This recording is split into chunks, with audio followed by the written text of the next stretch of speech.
Hello बच्चों, स्वागत है आपका ऑनलाइन क्लासेस में। पिछले वीडियो में या पिछली कक्षा में हम लोग बिंदु आवेश के कारण वैद्युत क्षेत्र की तीव्रता पढ़ लिए थे। कितनी होती है तो सूत्र निकल के आया था, E बराबर होता है 1/4 pi epsilon not K Q upon R²। यानी वैद्युत क्षेत्र की मात्रा, वैद्युत क्षेत्र की तीव्रता उस आवेश की मात्रा के अनुपाती होता है, और जिस बिंदु पर हमको वैद्युत क्षेत्र की तीव्रता ज्ञात करनी है उससे उस आवेश की दूरी के वर्ग के व्युत्क्रमानुपाती होता है। और फिर हम लोगों ने पढ़ा कि आगे किसको पढ़ना सही रहेगा, वैद्युत बल को कि वैद्युत क्षेत्र को। तो देखें हम लोग कि वैद्युत क्षेत्र को पढ़ना सही रहता है, क्योंकि वैद्युत बल एक ही बिंदु के लिए अलग अलग होता है, लेकिन वैद्युत क्षेत्र एक ही बिंदु के लिए अगर एक आवेश हम लोग दे देते हैं तो उसके कारण किसी निश्चित बिंदु के लिए चेंज नहीं होता है, वो हमेशा एक समान रहता है। तो हम लोग वैद्युत क्षेत्र को आगे से पढ़ना शुरू करेंगे, और अगला जो चैप्टर है गॉस की प्रमेय, उसमें भी जितना भी हम लोग नियम पढ़ेंगे सब में वैद्युत क्षेत्र ही निकालेंगे। ठीक है, अलग अलग प्रकार के आकृतियों के कारण वैद्युत क्षेत्र निकालेंगे। तो आज हम लोग की हेडिंग है आवेशों का सतत वितरण। आवेशों का सतत वितरण, इसका क्या मतलब है तो समझते हैं, फिर इसको हम लोग पहले समझ लेते हैं। ठीक है, चलो। तो हमने क्या किया,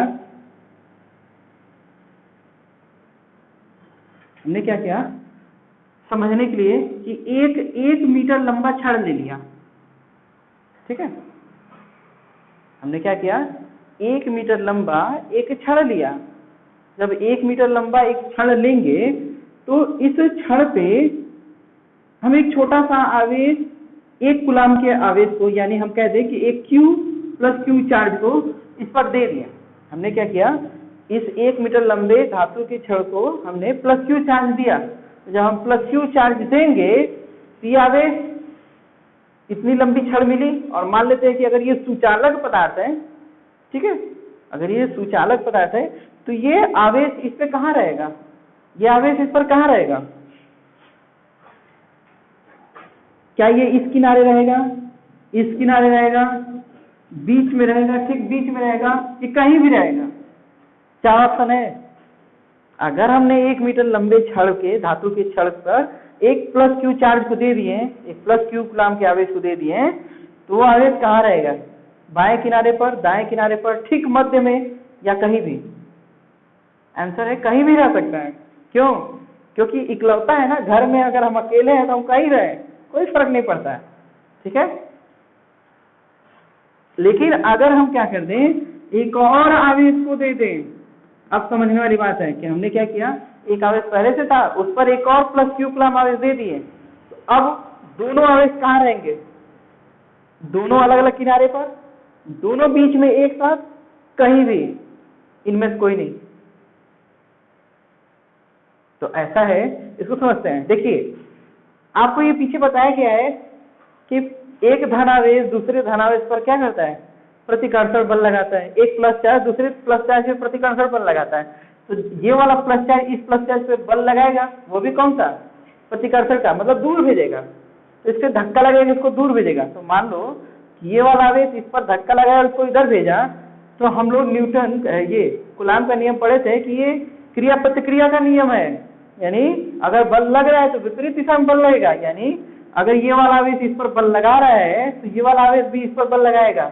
होगा क्या, ये वाला आवेश इधर जाएगा और ये वाला आवेश इधर जाएगा। कहाँ तक जाएंगे,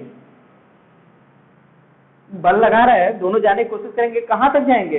तो आंसर है कि ये वाला आवेश बिल्कुल इस किनारे पे चला जाएगा, और ये वाला आवेश बिल्कुल इस किनारे पर आ जाएगा। क्या इससे दूर नहीं जा सकते हैं? आंसर है रास्ता मिल जाए तो चले ही जाएंगे। जो छड़ हमने लिया तो वो बस इतना ही तो है, हवा में आवेश गति नहीं करता, उसको चलने के लिए एक माध्यम चाहिए। कक्षा 10 में आप लोग पढ़े होंगे वैद्युत धारा में। ठीक है, तो यहाँ पे क्या हुआ, हाँ, हवा में चल सकता है, एक है छोटी सी बात कि हवा में चल सकता है जब पोटेंशियल बहुत अधिक रहे। विद्युत विभव, जो हम लोग आगे तीसरे चैप्टर पढ़ेंगे, तीसरे चौथे चैप्टर में, वहां बताया जाएगा कि जब अगर पोटेंशियल बहुत अधिक रहेगा तो आवेश या विद्युत धारा हवा में भी चल सकती है। जो आकाश से बिजली गिरती है पृथ्वी पे, करंट होती है, उसमें एनर्जी होती है अधिक, कैसे आती है, हवा से आती है ना। क्यों आती है, आप तो कह रहे हैं कि हवा में नहीं चल सकता, चल सकता है जब पोटेंशियल बहुत अधिक रहेगा। ठीक है ना, ताकत, उसके पास एनर्जी बहुत अधिक रहेगी। फिलहाल हम 2 आवेश को दिए हैं, एक एक प्लस क्यू और एक प्लस क्यू 1 मीटर लंबाई पे, तो हुआ क्या कि ये वाला आवेश इस बिंदु पे चला गया, ये वाला आवेश इस बिंदु पे, मतलब एक दूसरे से जितना दूर हो सके उतना दूर चले जाएंगे। ठीक है, तो ये बिल्कुल इस किनारे पर, ये बिल्कुल इस किनारे चला गया। ओके, अच्छा अब हमें एक तीसरे आवेश को फिर से दे दिए प्लस क्यू को। एक आवेश इस किनारे पे था, ध्यान समझिएगा, इस पे क्वेश्चन आते हैं। एक आवेश इस किनारे पे था, एक आवेश इस किनारे पे था, एक प्लस क्यू यहाँ था, एक प्लस क्यू यहाँ था, इससे दूर नहीं गए, क्यों? क्योंकि जाने को रास्ता ही नहीं था। ठीक है, अब हमने क्या किया, एक तीसरे आवेश प्लस क्यू को फिर से यहाँ पे दिया।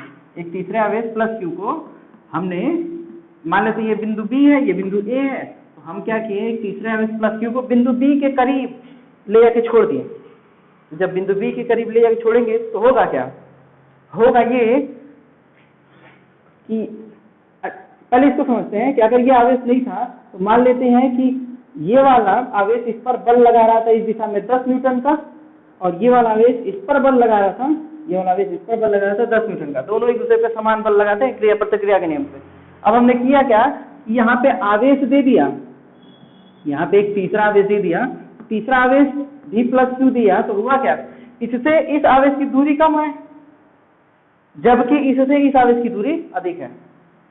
तो इससे होगा क्या, तो हम लोग पढ़े हैं कि जो कूलाम का नियम होता है वो व्युत्क्रमानुपाती होता है आर स्क्वायर के, यानी दूरी के बल के व्युत्क्रमानुपाती। अगर दूरी कम है बल अधिक, दूरी अधिक है तो बल कम। तो यहाँ पे क्या हुआ, दूरी कम है इसलिए इस आवेश पर बल अधिक लगेगा, कौन सा, प्रतिकर्षण वाला। तो हमने मान लिया कि इस आवेश के कारण इस पर बल प्रतिकर्षण मतलब इस दिशा में लगेगा 25 न्यूटन का। ठीक है, समझने के लिए। और इस आवेश के कारण इस पर, ये भी तो प्लस है, ये भी तो इसको प्रतिकर्षित करेगा, तो इस आवेश के कारण इस पर बल लगा 10 न्यूटन का।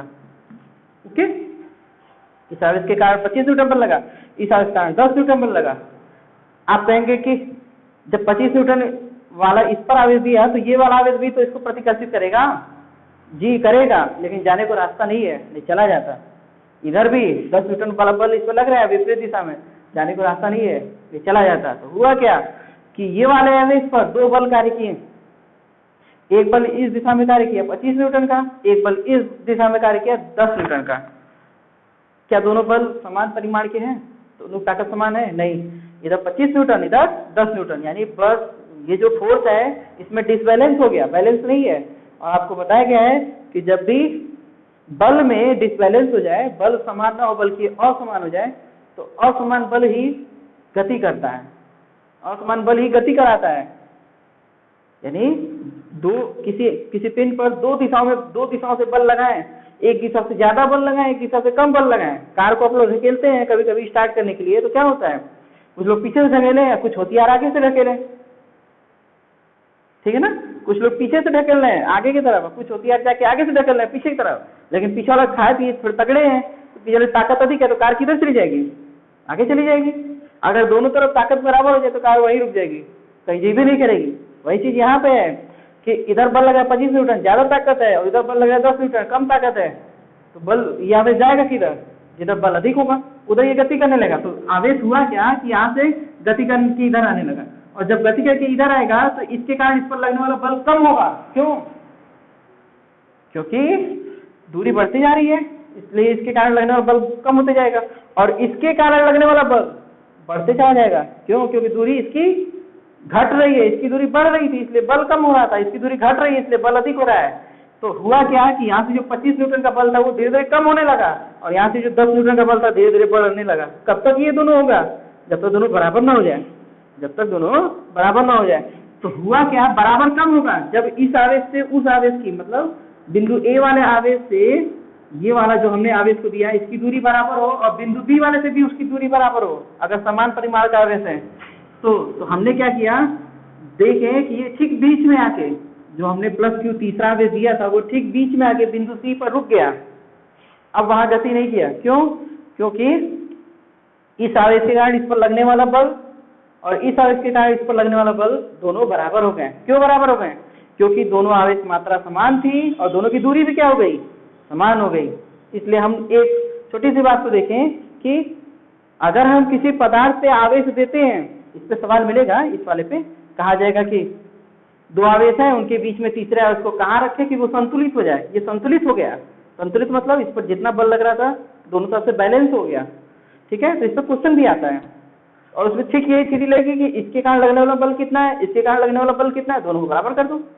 ठीक है, ऐसे करके। तो अभी हम लोग देखें कि किसी पदार्थ पे अगर आवेश दे दे तो वो आवेश अगर एक समान है तो सभी आवेश एक दूसरे से दूर जाने की कोशिश करते हैं प्रतिकर्षण के कारण, और तब तक दूर चले जाते हैं जब तक एक आवेश दूसरे आवेश पर उतना ही बल न लगाए जितना बल तीसरा आवेश उस पर बल लगा रहा है।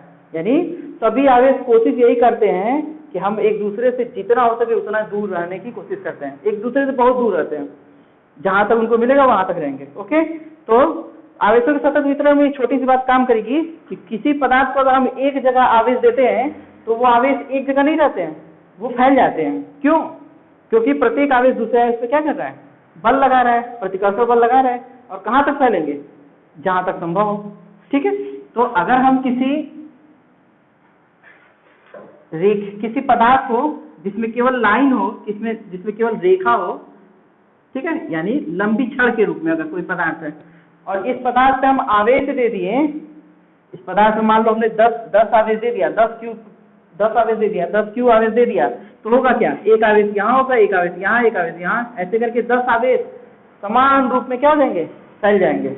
ऐसा नहीं होगा कि 10 आवेश यहीं रह जाएंगे, नहीं, ऐसा नहीं होगा 10 आवेश ठीक बीच में होगा, नहीं, 10 आवेश पूरे छड़ पे फैलेंगे, जितनी लंबी छड़ है, और समान रूप से फैलेंगे। इसीलिए कहा गया है आवेशों का सतत वितरण। इसमें होगा क्या कि एक आवेश यहाँ पे, दूसरा आवेश यहाँ पे, ठीक इतनी दूरी पर तीसरा आवेश, फिर चौथा आवेश, फिर पांचवा आवेश, छठवां आवेश, सातवां आवेश, छड़ को और बढ़ा लीजिए, वो तो अपने हाथ में है, आठवां आवेश, नौवां आवेश, एक बार और छड़ को बढ़ा लीजिए, और 10वां आवेश। ठीक है, सभी आवेश एक समान रूप से वितरित हो जाएंगे। हाँ, इसमें एक छोटा सा बात आपको शुरू में ही हमने बताया है कि अगर जो आकृति है वो एक समान न हो, यानी ऐसे कई आकृति हो, एक तरफ एरिया बड़ा हो, दूसरी तरफ एरिया कम हो, तो फिर आवेश कहाँ अधिक होंगे कहाँ कम, तो आपको बताया गया है कि जहाँ एरिया अधिक होता है वहाँ आवेश कम होते हैं, और जहाँ एरिया कम होता है, जहाँ क्षेत्रफल कम होता है, जहाँ त्रिज्या कम होती है, वहाँ पे आवेश अधिक होते हैं। यानी आवेशों का घनत्व तो यहाँ अधिक होता है, यहाँ कम होता है। ये आपको पीछे बताया गया है। फिलहाल अगर यहाँ पे छड़ एक समान मोटाई की है तो सभी आवेश समान रूप से वितरित होंगे। ठीक है, तो ये हो गया आवेशों का सतत वितरण किसमें, लंबी छड़ में। ठीक है, कक्षा 9 में और कक्षा 11 में जब हम लोग ऊष्मा वाला चैप्टर पढ़ रहे थे तो उसमें बताया गया कि किसी पदार्थ को ऊष्मा दी जाती है तो उसमें ऊष्मीय प्रसार होता है। और ऊष्मीय प्रसार कितने प्रकार से होता है, तो 3 प्रकार से बताया गया था, रेखीय प्रसार, क्षेत्रीय प्रसार और आयतन प्रसार। और तीनों में संबंध अल्फा संबंध, बीटा संबंध, गामा, कितना, 1 संबंध, 2 संबंध, 3, ये आया था। उसी तरह से जैसे हम लोग किसी पदार्थ को आवेश दें तो आवेश को कितने प्रकार से दे सकते हैं, आवेश को तीन प्रकार से आवेश दे सकते हैं, रेखीय, क्षेत्रीय और आयतन।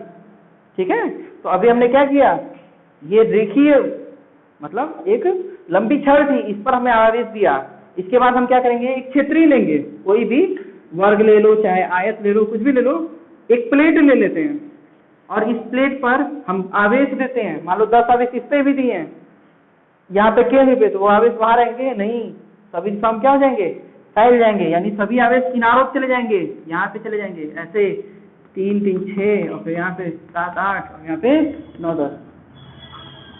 तो एक बात छोटी सी याद रखिए कि आवेश किसी धातु के पृष्ठ पर उपस्थित होते हैं, ना कि धातु के पृष्ठ के अंदर उपस्थित होते हैं। यानी अगर हम इस पे आवेश दिए यहाँ पे तो आवेश प्रतिकर्षण के कारण दूर हो जाएंगे, और दूर होकर कहाँ तक चले जाएंगे, बिल्कुल किनारे तक चले जाएंगे, पृष्ठ पे।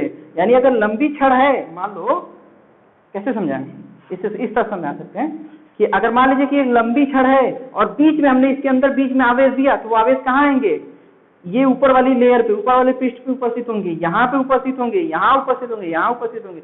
जितना सतह बनेगा ऊपर वाली, उस सतह पे उपस्थित होंगे, ना कि अंदर होते हैं। ठीक है, आवेश एक दूसरे से दूर होने की कोशिश करते हैं, और दूर कहाँ तक होंगे, बिल्कुल किनारों तक होंगे, पृष्ठ तक होंगे। ठीक है, इस पे हम लोग आगे चल के गॉस की प्रमेय में पढ़ेंगे कि वैद्युत क्षेत्र जो होता है वो किसी ठोस या किसी गोले के अंदर शून्य होता है, होता ही नहीं है। ओके, क्यों नहीं होता है, क्योंकि आवेश अंदर होते ही नहीं है। अच्छा, तीसरा हम लोग तीसरे प्रकार से ये तो हो गया रेखीय, ये हो गया क्षेत्रीय जिसमें क्षेत्रफल है, और तीसरा हो गया आयतन।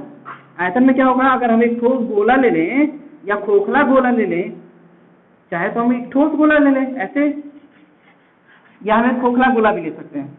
खोखला गोला मतलब अंदर से खाली हो, गोली कोस जिसको बोलते हैं।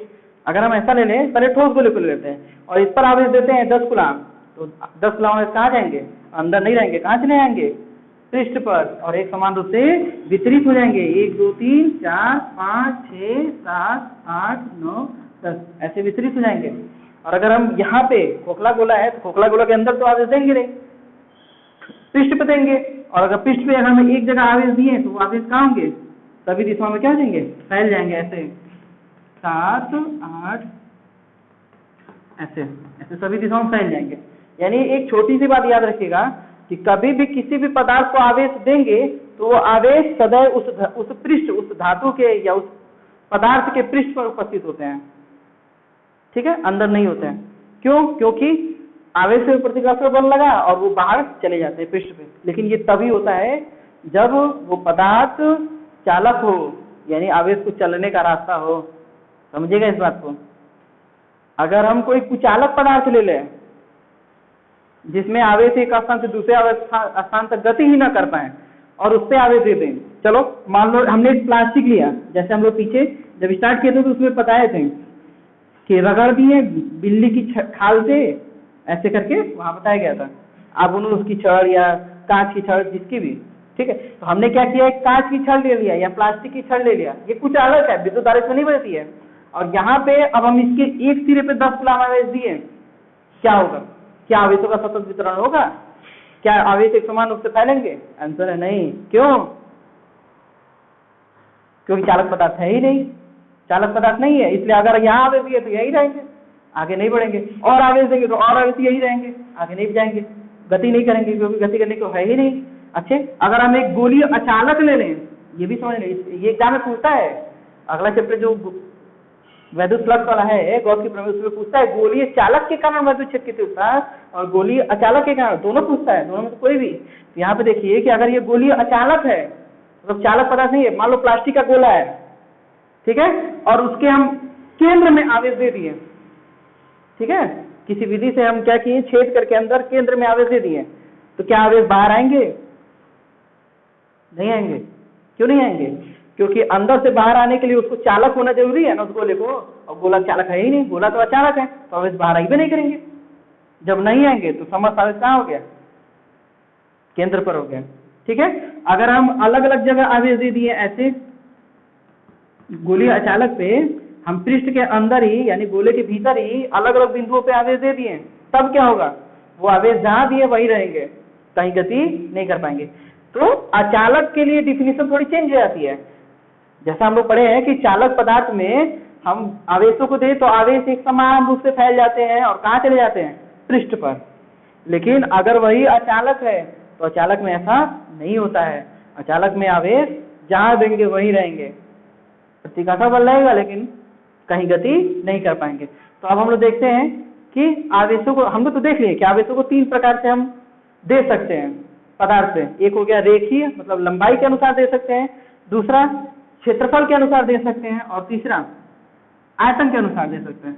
तो अगर हमने ऐसा किया तो जैसा कि पीछे हम लोग पढ़ चुके हैं कि अब हम लोग को केवल वैद्युत क्षेत्र पढ़ना है, तो अब हम लोग देखेंगे कि अगर किसी पदार्थ हो जिसमें केवल लंबाई है और उसको आवेश दे दिए तो उस आवेश के कारण वैद्युत क्षेत्र की तीव्रता कितनी होती है, ठीक है। तो इसमें पहला देखेंगे आवेशों के सतत वितरण में रेखीय आवेश वितरण, रेखीय आवेश वितरण,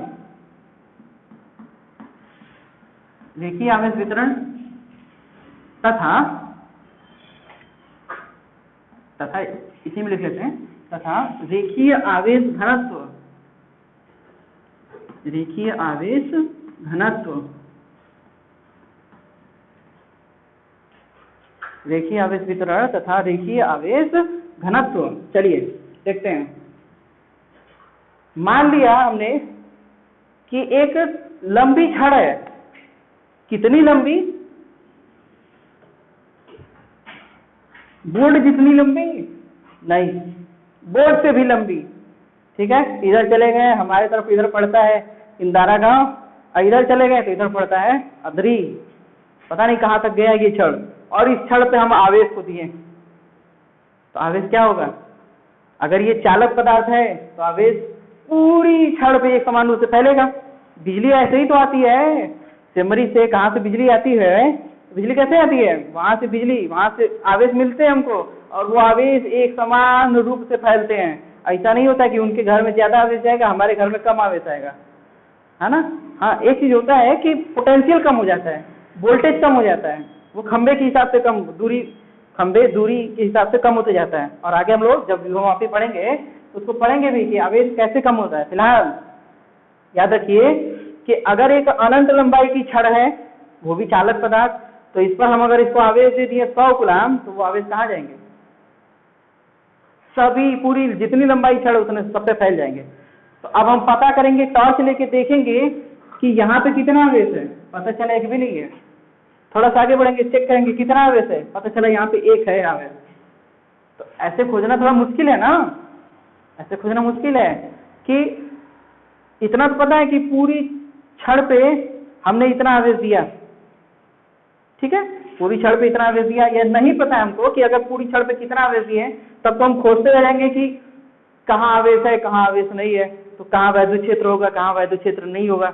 जैसे अगर हम बात करें तो बनिया का जो दुकान होता है उसमें चीनी की बोरी होती है। अब बनिए की दुकान के पास कितना चीनी है? अगर बनिए की दुकान के पास चीनी की बोरी है तो कितना चीनी है? अगर एक चीनी की बोरी है तो 1 कुंतल। एक चीनी की बोरी में कितना किलो होता है? 100 किलो। 1 कुंतल चीनी की बोरी है, यानी 100 किलो चीनी की बोरी है। उसमें तो कुछ बेच दिया, आप पूछे कितना चीनी है, खुद ही नहीं पता होगा कितना चीनी है। हाँ, लेकिन ये पता होगा उसको कि 1 किलो चीनी का दाम 40 रुपया है। तो उस बनिए के पास भी 1 किलो चीनी का दाम 40 रुपया है, इधर एक बनिया है उसके पास भी 1 किलो चीनी का दाम 40 रुपया है। क्यों? क्योंकि पूरे बाजार में चीनी का रेट फिक्स है कि 40 रुपये किलो चीनी मिल रही है, चाहे किसी के पास चीनी की मात्रा कम हो, चाहे किसी के पास चीनी की मात्रा अधिक हो। अगर कहीं से भी लेंगे तो पता यही रहेगा कि 1 किलो चीनी लिए तो कितना मिला? 40 रुपया। उसी तरह यहाँ पे इस पर आवेश है, पता नहीं कहाँ तक फैले हैं, लेकिन हम क्या करेंगे कि पूरा सबको आवेश को नहीं देखेंगे, हम कितने आवेश को देखेंगे? एकांक लंबाई में उपस्थित आवेश को देखेंगे, क्योंकि हम लोग को पता है कि आवेश का वितरण सतत होता है, समान होता है। सतत मतलब यहाँ से मतलब है एक समान होता है। अगर यहाँ 1 मीटर लंबाई में अगर हम चेक करें तो पता चला कि 3 आवेश उपस्थित हैं, तो दूसरे 1 मीटर लंबाई में भी कितने आवेश उपस्थित होंगे? 3 ही आवेश उपस्थित होंगे। क्यों? क्योंकि अगर हम 1 किलो चीनी लेंगे तो 40 रुपये का पड़ेगा, तो दूसरा 1 किलो चीनी लेंगे तो वो भी कितने का पड़ेगा? 40 रुपये का पड़ेगा। ठीक है, इसलिए हम करते क्या है कि पूरी लंबाई के कारण आवेश को नहीं देखते हैं, बल्कि लंबाई के एकांक हिस्से यानी 1 मीटर लंबाई यानी एकांक लंबाई पर हम आवेश को देख लेते हैं, और जितना एकांक लंबाई पर आवेश होगा उतना ही हर जगह आवेश होगा। तो मान लेते हैं कि अगर 1 मीटर लंबाई पे 2 आवेश हैं, तो 2 मीटर लंबाई पे कितने आवेश? 4 आवेश। 3 मीटर लंबाई पे 6 आवेश। क्या किया? बस हमने गुणा करते चले गए। तो हमने मान लिया कि 1 मीटर लंबाई पे Q आवेश हैं, ठीक है, 1 मीटर लंबाई पे Q आवेश हैं। 2 मीटर लंबाई पे Q आवेश है। 3 मीटर लंबाई पे 3 Q आवेश हैं। तो L मीटर लंबाई पे कितने आवेश होंगे? LQ आवेश होंगे। समझ में आया? तो यहाँ पे ये जो टेक्निक लगा रहे हैं, इस टेक्निक से हम लोग करते क्या है कि एकांक लंबाई के कारण आवेश निकाल लेते हैं, और जितना एकांक लंबाई पे आवेश होगा उतना ही हर जगह होगा। तो जितनी लंबी छड़ उतना लंबा आवेश या उतनी ज्यादा आवेश। ठीक है, तो हम अब लिखना शुरू करते हैं। देखेंगे, माना देखिए, अब इसी तरह समझ में आ गया होगा। लिखते हैं, माना L लंबाई की छड़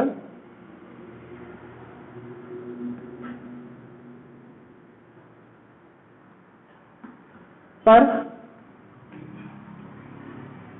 Q कूलाम आवेश उपस्थित है।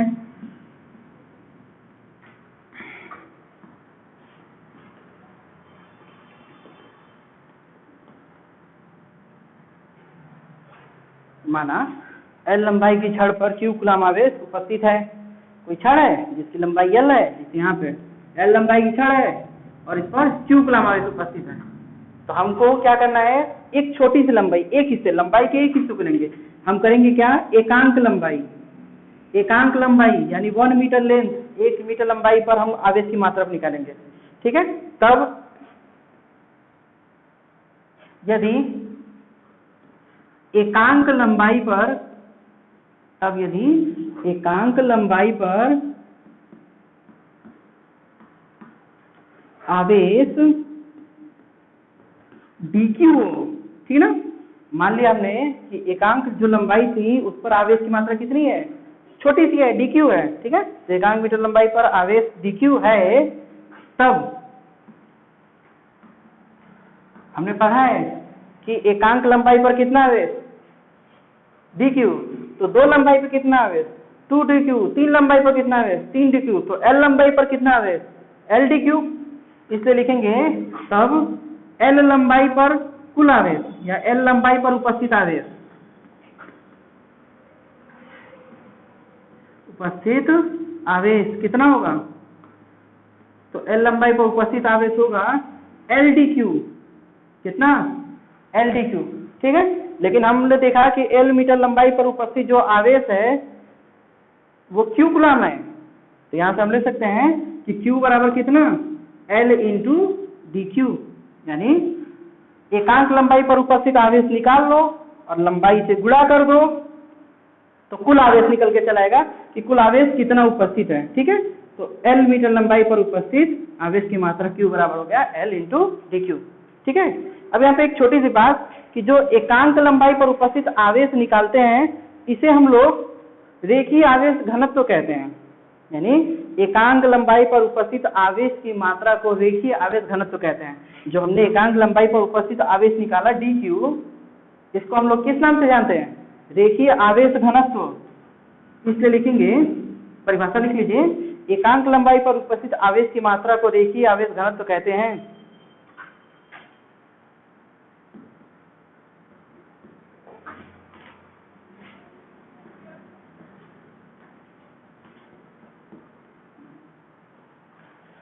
एकांक लंबाई पर उपस्थित आवेश की मात्रा को रेखीय आवेश घनत्व कहते हैं।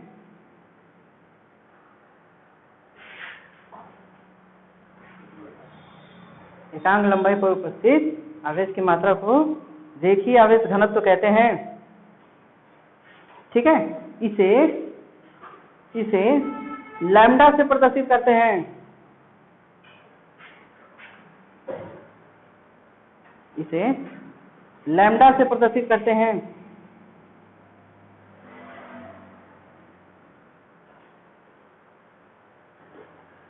ठीक है, इसका मात्रक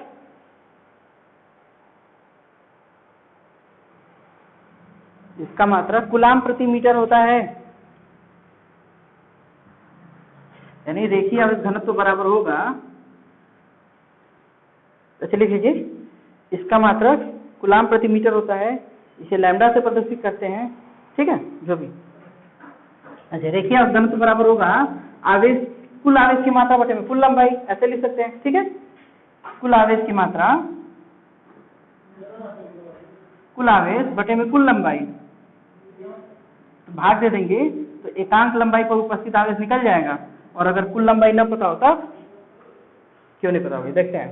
तो रेखीय आवेश घनत्व को हम लोग किससे दिखाएं, लैम्डा से दिखाएं, तो लैम्डा बराबर होगा कुल आवेश बटे में कुल लंबाई, तो कुल आवेश कितना था, कैपिटल Q, और बटे में नहीं स्मॉल q, और बटे में कुल लंबाई कितनी थी, l, तो रेखीय आवेश घनत्व लैम्डा बराबर हो गया Q बटे में L।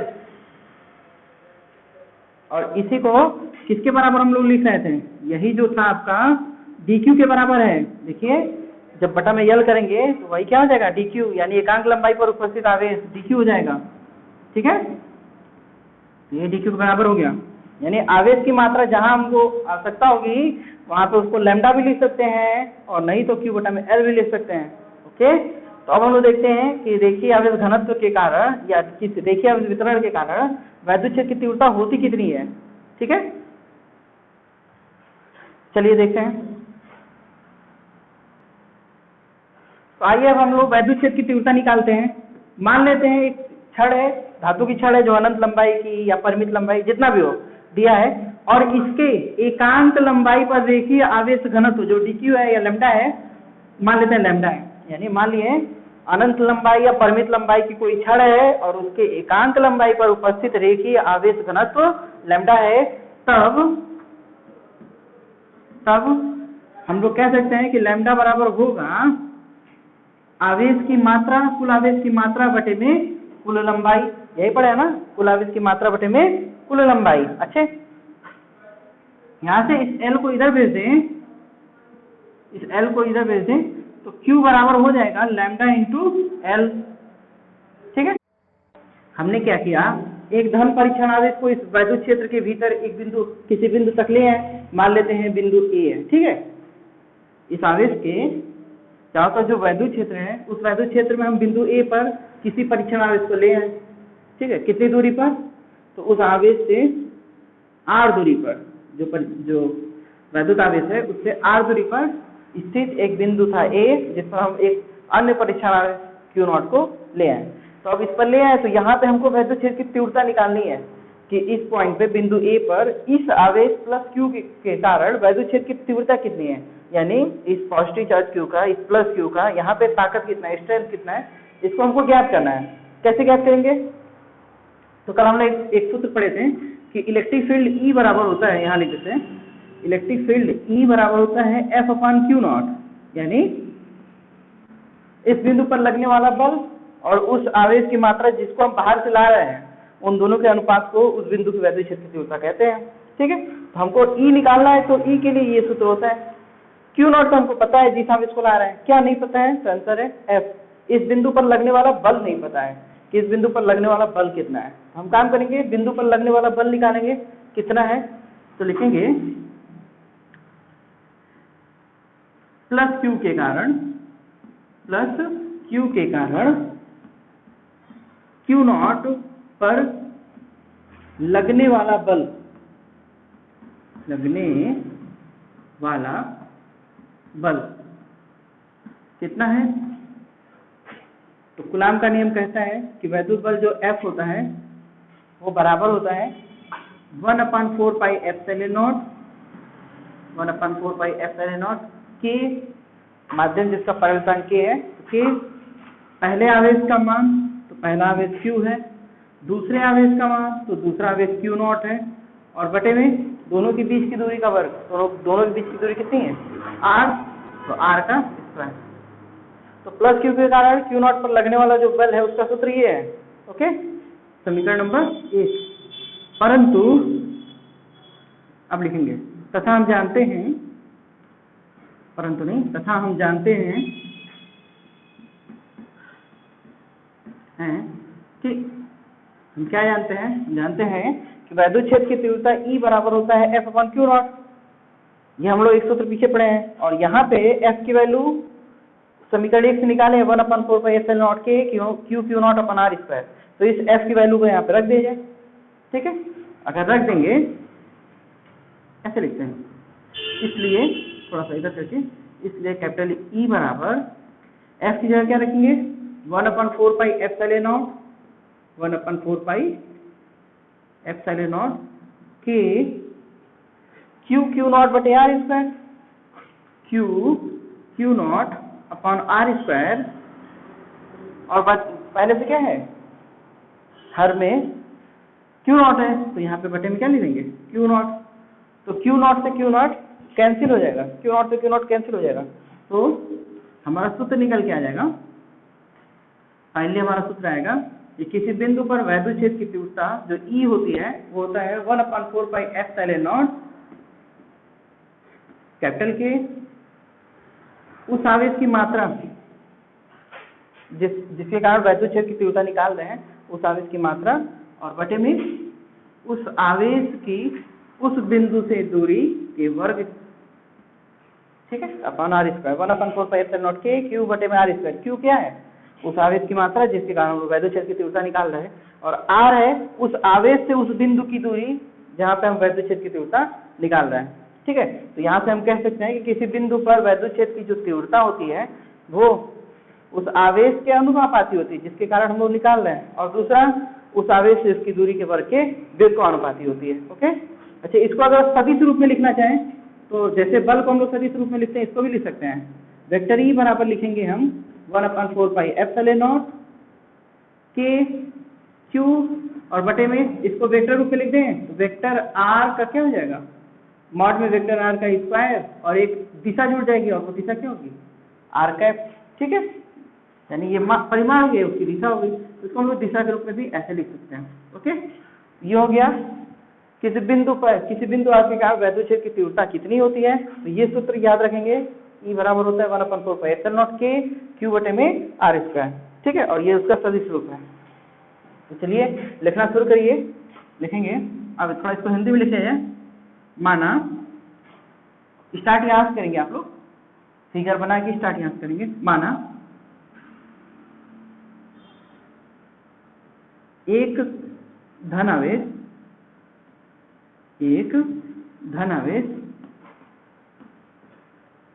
प्लस क्यू के परावैद्युतांक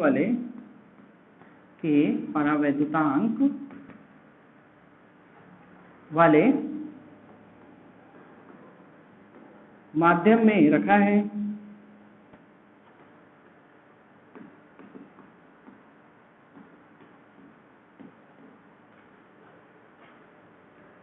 जिससे स्मॉल r दूरी पर स्थित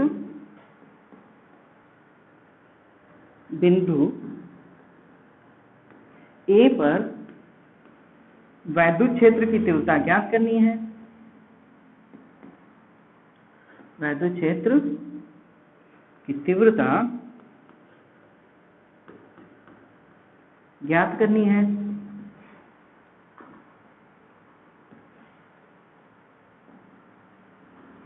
इसके लिए हम क्या किए हैं, तो इसके लिए हम एक परीक्षण आवेश क्यू नॉट को बिंदु ए पर रखे हैं। इसके लिए धन परीक्षण आवेश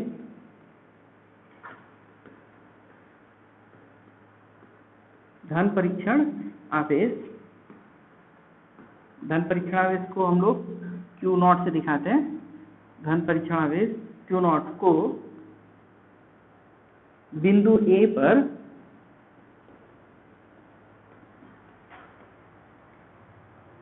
रखा गया है या स्थित किया गया है। तब प्लस क्यू के कारण क्यू नॉट पर लगने वाला बल इतना, तथा हम जानते हैं कि वैद्युत क्षेत्र E बराबर होता है बल बटा में आवेश की मात्रा। हमने बल को रख दिया यहाँ से सूत्र से, क्यू नॉट से क्यू नॉट कट गया, वैद्युत क्षेत्र की तीव्रता इतनी आ गई, सदिश रूप में ये हो गया। नोट कर लीजिए इसको।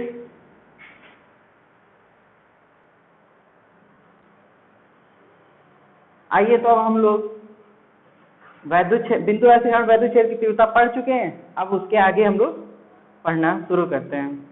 अब इसके आगे जितना भी हम लोग पढ़ेंगे, कुछ 10 दिन तक चलेगा जो भी सब, ये बहुत इंटरेस्टिंग है अपने आप में।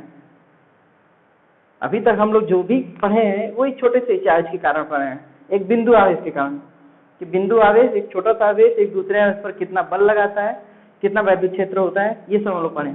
ठीक है, लेकिन अब हम लोग जो पढ़ने वाले हैं वो थोड़ा सा ऊपर का है। मतलब अभी हम लोग छोटे थे, बच्चे थे, अब हम लोग बकैया खींचेंगे। होता है ना कि अभी बच्चा छोटा था, अब वो बकैया खींचेगा, फिर धीरे धीरे चलना सीखेगा, फिर दौड़ना भी सीखेगा।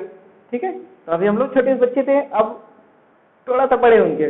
यानी अभी हम लोग एक छोटे से आवेश के बारे में पढ़ रहे थे, अब हम लोग आवेश को बड़ा करेंगे। तो आवेश को बड़ा करेंगे तो आवेश किससे बड़ा होगा?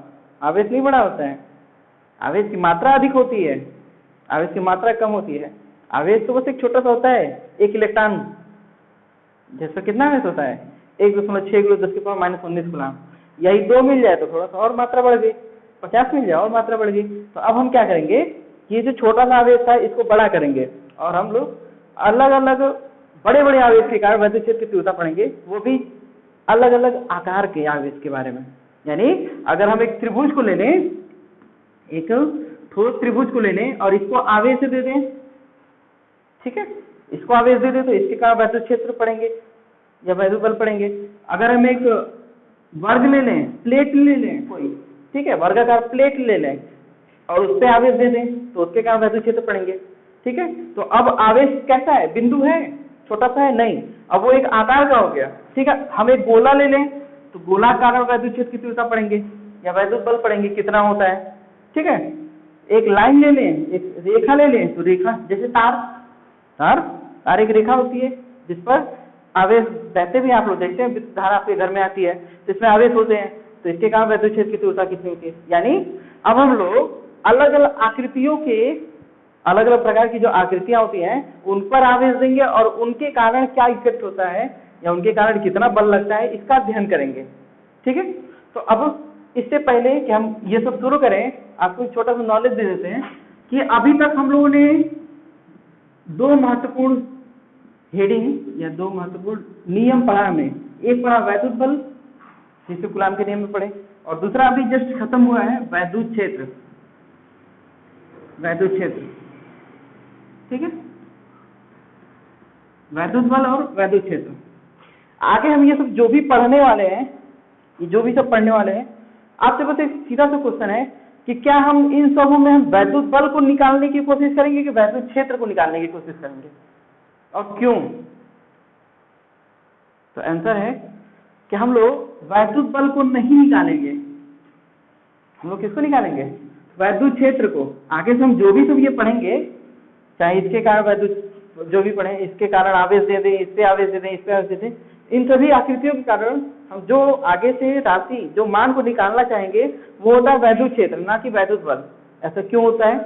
क्योंकि वैद्युत बल, जब आपको हम वैद्युत क्षेत्र समझा रहे थे उसमें बताया कि जो वैद्युत बल होता है जैसे Q1 Q2 बटे में R², ये वैद्युत बल का सूत्र होता है। ये जो वैद्युत बल होता है ये निर्भर करता है दूसरे आवेश की मात्रा पे। यानी अगर हम त्रिभुज पे आवेश दे दिए और इसके केंद्र से हमको R दूरी पर यहाँ पे वैद्युत निकालना है, वैद्युत बल की गणना करनी है, तो कितना होगा वैद्युत बल? तो वैद्युत बल कितना होगा ये डिपेंड करता है कि दूसरा आवेश पे आवेश कितना है, दूसरा हम जो चार्ज ला रहे हैं, दूसरा आवेश ला रहे हैं, उसका मान कितना है। जैसे मान लो अगर इसका मान 10 कूलाम है प्लस 10 कूलाम, तो वैद्युत बल जो होता है ये तो हो गया 10 कूलाम, लेकिन जो वैद्युत बल होता है वो डिपेंड करता है दूसरे आवेश पे भी, कि दूसरा आवेश 5 कूलाम का है कि 8 कूलाम का है कि 10 कूलाम का है। जितना 5 कूलाम का आवेश रहेगा तो बल कुछ और रहेगा, 8 कूलाम का आवेश रहेगा बल कुछ और रहेगा, 10 कूलाम का आवेश रहेगा तो बल कुछ और रहेगा। यानी अलग अलग चार्ज के कारण एक ही बिंदु पे फोर्स अलग अलग आ रहा है। ठीक है, तो हमको इसको निकालना सही नहीं होता है, वैद्युत बल को निकालना सही नहीं होता है।